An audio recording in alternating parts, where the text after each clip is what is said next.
ये हम कहाँ हैं? यहाँ इतना अंधेरा क्यों है?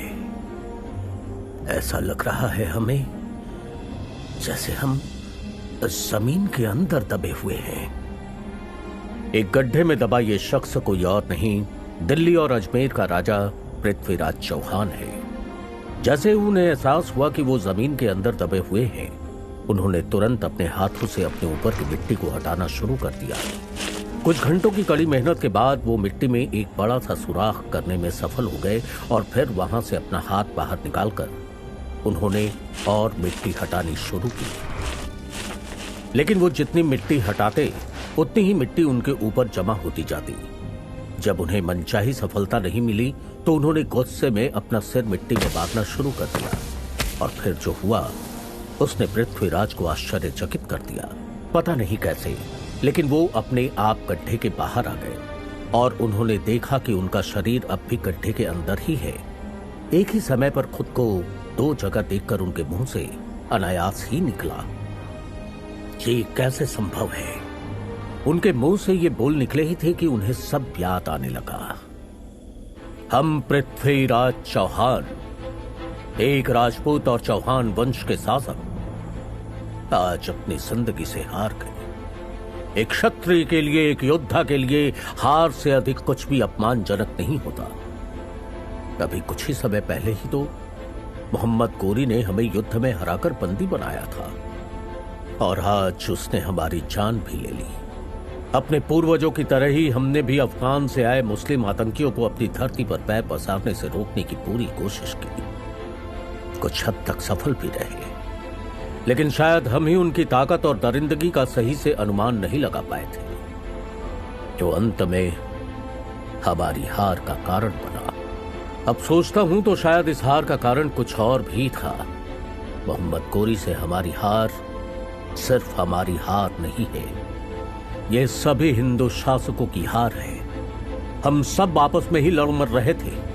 हम सभी के लिए ही सिर्फ हमारे राज्य ही हमारी धरती थी, जिसे बढ़ाने और बचाने के लिए हम एक दूसरे पर आक्रमण कर रहे थे। हमारी सारी ताकत और सैन्य शक्ति हमारे पारस्परिक झगड़ों में ही खर्च हो रही थी।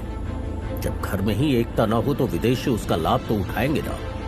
ये सब सोचते सोचते उसका ध्यान अपनी ओर गया और वो खुद से बोला, हम तो मर चुके हैं, लेकिन फिर हमारी आत्मा अब तक यहाँ क्यों है? क्यों हम इस संसार से अब तक मुक्त नहीं हो पाए?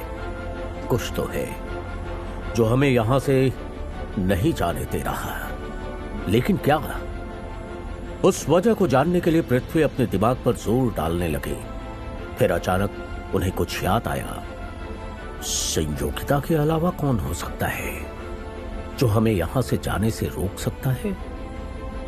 वो हमारा पहला प्रेम है।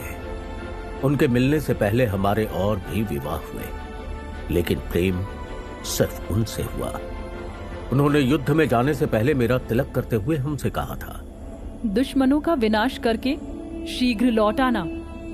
हमने मुस्कुराते हुए उनसे कहा था, देखना तुम्हारा इंतजार खत्म भी नहीं होगा और तुम हमें अपने सामने खड़ा पाओगी।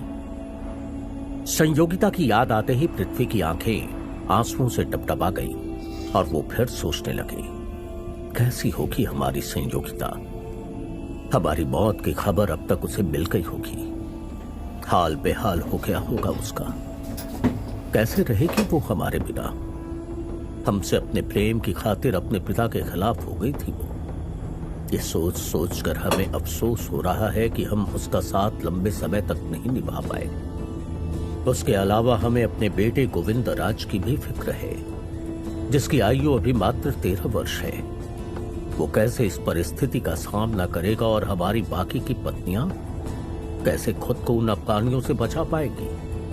उन सब की खबर लेने के लिए हमें अपने महल जाना होगा। ये निर्णय लेते ही पृथ्वीराज चल पड़े अपने महल की ओर, अपने परिवार और अपने राज्य का हाल जानने के लिए। आप भी सुनते रहे इस शो के सभी एपिसोड, जिसमें मैं आपका होस्ट श्रीकांत आपको बड़े ही